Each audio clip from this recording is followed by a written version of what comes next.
আসসালামু আলাইকুম।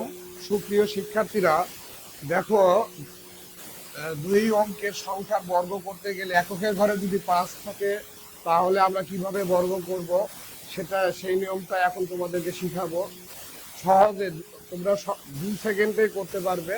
পাঁচের বর্গ করলে পাঁচ পাঁচ পাঁচে কত হয়? 25 হয়। 6-এর সাথে 1 যোগ করলে 7 হয়। 6-এর 1-এ 7, 6 আর 1-এ 7 হলো, এই 6-7 কত? 42। এটাই আনসার আমাদের। এটাও তাই, 5-এর বর্গ করলে হবে 25, 7-এর সাথে 1 যোগ করলে কত হবে? 8। 7 আর 8 গুণ করলে 7-8 56। এটা তাই, পাঁচের বর্গ করলে কত হবে? 25। 25, 8-এর সাথে 1 যোগ করলে কত হবে? 9 হবে। 8 আর 1-এ 9, 8-9 কত? 72। এটা এটাই উত্তর।